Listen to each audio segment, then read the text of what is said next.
Experience the true beauty of justice served. Our cinematic narratives speak directly to the soul and challenge the way you look at the world of right and wrong. Join our community today by hitting that subscribe button now. They gave me until the end of the business day to return my access badge, surrender my laptop, and say my goodbyes. My mother-in-law delivered the news herself, standing at the head of the conference table she'd had custom-built from reclaimed oak, the same table I had negotiated 3 of the hotel chain's largest contracts on. She didn't look at me when she spoke. She looked at her son, my husband, who sat 2 seats to her left and said absolutely nothing. My name is Claire Whitfield. I was 37 years old, the Director of Strategic Partnerships at Hargrove Hospitality Group, a regional luxury hotel brand that my mother-in-law, Diane Hargrove, had built from a single property in Savannah into a 14-hotel portfolio spanning the Southeast. I had worked there for 8 years. I had brought in 11 of their 22 active corporate accounts. I had restructured their partnership model from the ground up after their 3rd consecutive year of declining occupancy rates. And on a Tuesday morning in April, in front of 11 people including the CFO, the VP of Operations, my direct reports, and my husband, Diane Hargrove told me my role was being eliminated. She used the word restructuring. I want to tell you what happened in that room, because it matters. But first I need to tell you how I got there, because that matters more. I met my husband, Daniel, at a conference in Atlanta 8 years ago. He was charming and warm and completely unlike anyone I'd dated before. We were married 18 months later. I knew going in that his family owned a hotel business. What I didn't understand until I was already inside it was what it meant to work for a family business when you married into the family late. Diane had built Hargrove from nothing after her divorce. She was formidable, exacting, and deeply proud of what she'd created. I respected all of that. What I struggled with, quietly and privately for years, was the way she treated the business as an extension of herself rather than an actual company with actual employees who had actual lives outside her approval. When I joined the company 2 years after Daniel and I were married, it wasn't nepotism. I want to be clear about that. I had 12 years of hospitality industry experience. I had managed national accounts for a competing brand. Diane interviewed me 3 times and called 2 of my former supervisors. She hired me because I was qualified, and she made sure I knew she'd verified that. But from day one, there was her daughter. Stephanie was 32, had worked at Hargrove since she was 24, and had never once been held to any standard that would be recognizable as a professional one. She arrived late to meetings. She missed deadlines without consequence. She took credit for things in front of her mother with a fluency that could only come from years of practice, and Diane absorbed every word of it with the particular blindness that some parents are simply cursed with when it comes to the child they've decided to anoint. Stephanie was being positioned as the next head of the company. I understood that. I even accepted it. In the way you accept a weather forecast, you can't change it, so you dress accordingly.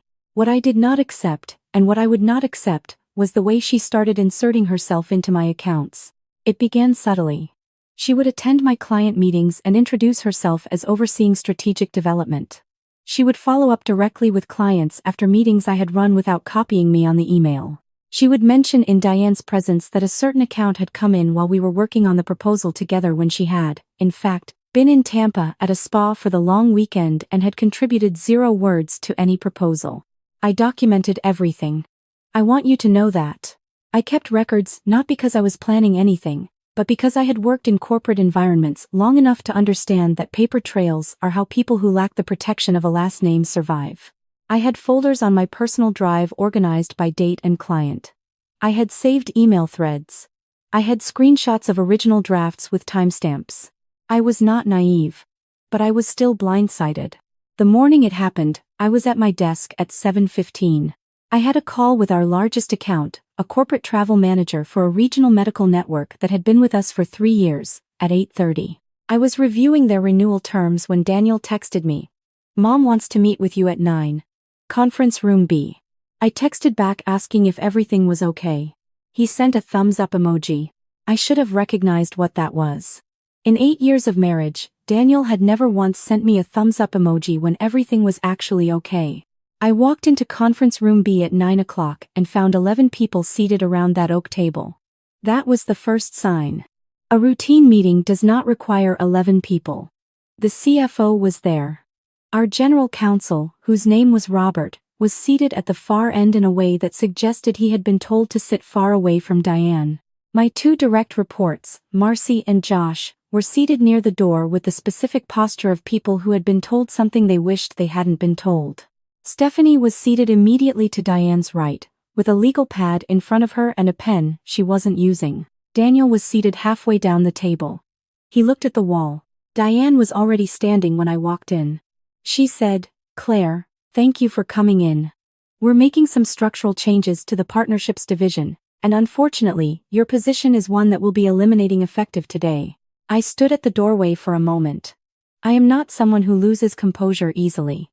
My mother was a middle school principal in rural Georgia for 26 years, and she had a saying. The room always takes its temperature from whoever speaks first, so decide what temperature you want the room to be before you open your mouth. I had thought about my mother's saying in a lot of difficult moments in my career, and I thought about it then. I walked to the empty seat at my end of the table and sat down. I said, "Can you walk me through what the restructuring looks like?" Diane glanced at Stephanie. It was a brief glance, less than a second, but I had been watching Diane Hargrove for 8 years and I knew exactly what it meant. Stephanie said, "We're consolidating the partnerships function under strategic development. It makes more organizational sense to have it centralized." I said, "Consolidated under your department?" She said, "Under the division, yes." I looked at Robert. He was looking at the legal pad in front of him as though it contained information he found very interesting. I said, "Robert, has severance been calculated?" He cleared his throat and said yes, and named a number that was 2 weeks per year of service. 8 years, 16 weeks. I said, "I'd like to have that in writing before I sign anything." Diane said, "Of course. Standard procedure." I said, "I'd also like to confirm the status of the active accounts I manage." There was a pause. Stephanie said, "Those accounts are Hargrove accounts. They'll transition to my team." I said, "I understand that's the intent. I'm asking about the status of the current contracts." Robert looked up from his legal pad. I opened the portfolio I had carried in with me, the one I brought to every meeting out of habit, and I said, 14 of my 22 active accounts are currently under agreements that include a named relationship manager clause. That means the client can request contract review if there is a change in their primary contact. I flagged this 18 months ago in a memo to legal. "Robert, do you still have a copy of that?" The temperature in the room changed. Robert said, Yes, I'm aware of the memo." Stephanie said, "That clause is standard boilerplate. It doesn't actually allow clients to exit contracts." I said, "It allows them to trigger a 30-day review period, during which they can renegotiate terms or exit with cause." I paused. 3 of those accounts are up for renewal in the next 6 weeks. Diane said, "Claire." I said, "I'm not trying to be difficult. I'm making sure everyone in this room understands the situation before anything is signed." What happened in the next 4 minutes, I have replayed many times since, and I still feel a version of disbelief about it every time. Marcy, who had been my direct report for 5 years, stood up. She was 29, from Birmingham, and she had never in her professional life that I knew of done anything that could be described as dramatic. She stood up, picked up her portfolio, and said, "I submitted my resignation this morning, effective immediately." Then Josh stood up. He had been with me for 3 years. He said, "I submitted mine this morning too." Then Paul, one of the regional sales managers who reported to a different VP but who sat near me and had worked alongside my team for 6 years, stood up and said, "I submitted mine last Friday." Then someone I hadn't expected, Kevin, who was the VP of operations, and had been with Hargrove for 11 years, stood up and said, "I gave Diane my notice last week. I want Claire to know I'm sorry I didn't tell her sooner." Then 2 more people stood. Then 1 more. In total, 9 people were standing. Not 22. 9. But let me tell you something about 9 people standing up in a 14-hotel hospitality company on the same morning the head of partnerships is being let go. It is not a coincidence. It is a verdict. Diane said, "This is not the place." Kevin said, "Diane, I've been here since the second property opened. I have a lot of respect for what you built. But what's happening here today is not restructuring, and everyone in this room knows it. The silence after that was the loudest thing I have ever heard in a conference room. I stood up. I picked up my portfolio. I looked at Daniel, who was still looking at the wall, and I made a decision that had been forming somewhere in the back of my mind for much longer than that morning. I said, "Thank you for the clarity, Diane." And I walked out. 8 of the 9 people who had stood followed me out. Kevin stayed behind.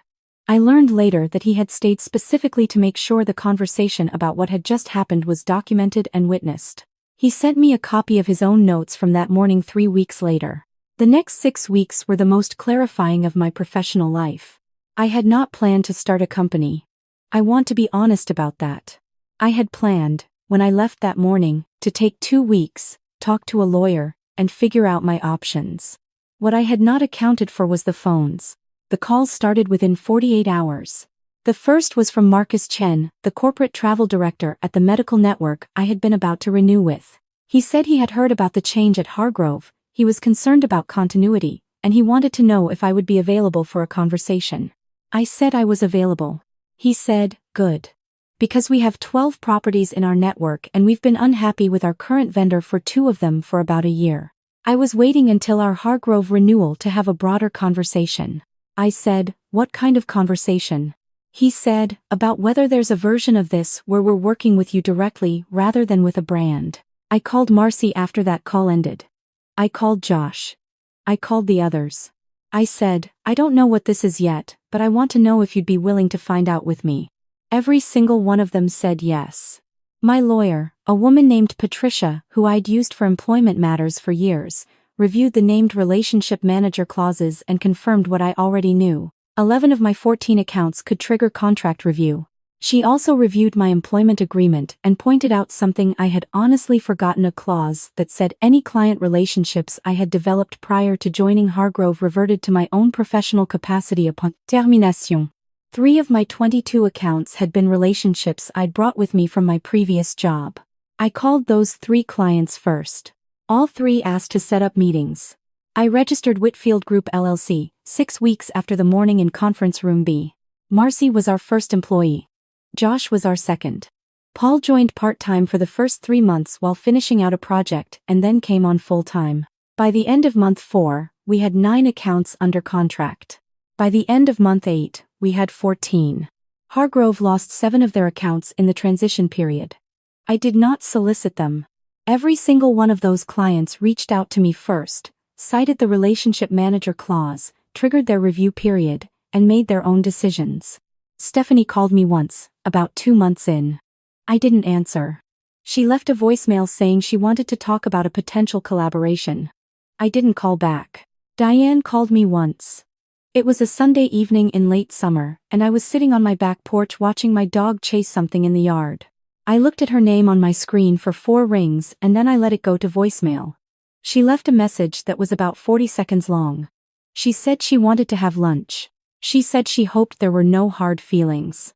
She said she thought there might be ways for Hargrove and whatever I was building to work together. I have never deleted that voicemail. Not because I plan to respond to it, but because I want to remember exactly what it sounds like when someone who has built something real starts to understand what they've let go of. Daniel and I separated 3 months after that morning. I want to be careful about how I talk about this, because whatever happened at Hargrove, there is a marriage that ended, and a person I loved for a long time, and that part is not a story of triumph. That part is just grief. He was not a bad person.